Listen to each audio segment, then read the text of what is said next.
Bienvenue sur le plateau du Media Lab, dans le cadre du magazine Information, le magazine de présentation des formations de l'Université catholique de Lille. Nous avons le plaisir de recevoir aujourd'hui Pascal Oisel, docteur en sciences et responsable pédagogique de la licence Sciences pour l'ingénieur de la FGES, Faculté de gestion, économie et sciences. Alors Pascal, expliquez-nous en quoi consiste ce programme de formation.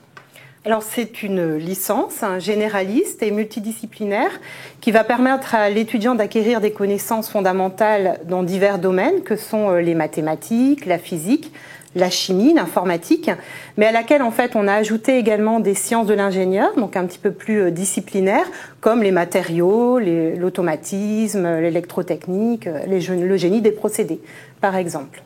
Alors, pour répondre à ces attentes-là, qui sont quand même très scientifiques et très techniques, à quel profil d'étudiants vous vous adressez? Alors, nous recrutons essentiellement des lycéens qui sont titulaires d'un bac S, mais les lycéens titulaires d'un bac technique qui est le bac STI 2D sont les bienvenus également. D'accord. Qu'est-ce que vous attendez d'eux? Quelles sont les qualités requises? Qu'est-ce qui fait un bon étudiant finalement de la licence Sciences pour l'ingénieur? Donc c'est un lycéen qui va avoir un goût prononcé pour les sciences exactes, bien sûr. On aime qu'ils soient curieux, logiques, qu'ils aiment passer du temps en fait à se creuser la tête et à essayer de résoudre des problématiques.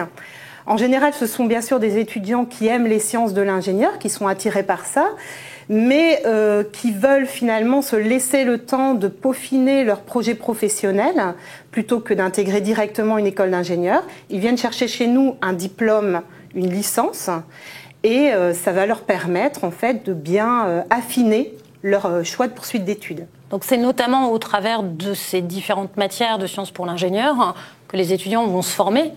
Y a-t-il d'autres spécificités qui font votre licence Sciences pour l'ingénieur? Oui, la finalité étant de former de futurs cadres, le volet professionnalisation est particulièrement développé. Alors concrètement, ça se traduit comment?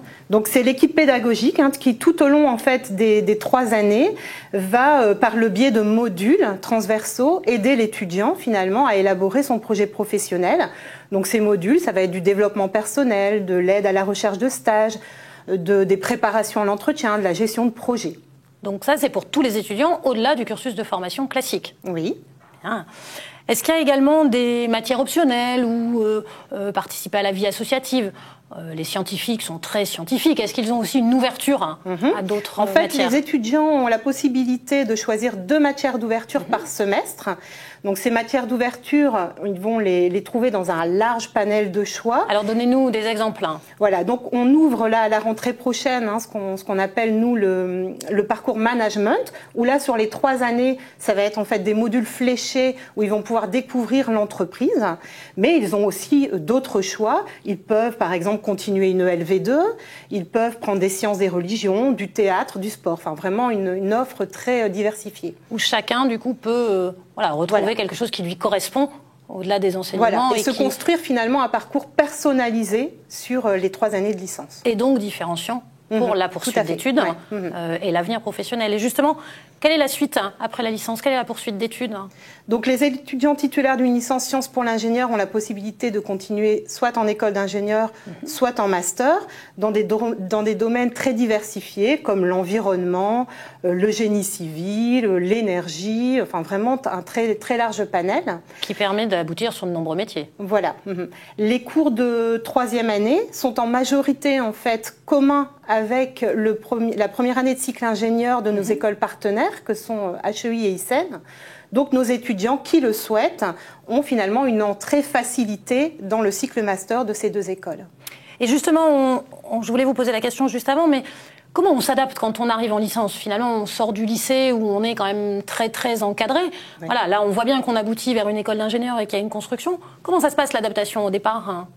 Donc, nous avons mis en place le système d'enseignants référents. Chaque étudiant, finalement, va être suivi sur les 3 années de licence par un enseignant référent qui va l'aider tout au cours de son parcours et notamment en première année pour trouver finalement les méthodes de travail qui vont lui correspondre. Et qu'il peut donc solliciter en fonction de son besoin. Voilà. D'accord. Voilà. Il y a des rendez-vous obligatoires pour prendre contact et après, l'étudiant va solliciter autant de fois qu'il le veut son enseignant référent. Alors tout ça nous amène à l'issue du cycle, à l'issue de la licence, à un taux de réussite qui s'élève à peu près À quel pourcentage? Alors la première année est la plus difficile, puisqu'il y a ces méthodes de travail à acquérir, mais en fin de cycle, on arrive à des taux de réussite de 80-85%. D'accord, parfait. Merci à vous. Merci Madame Voiselle. On se retrouve rapidement pour un prochain numéro d'Information.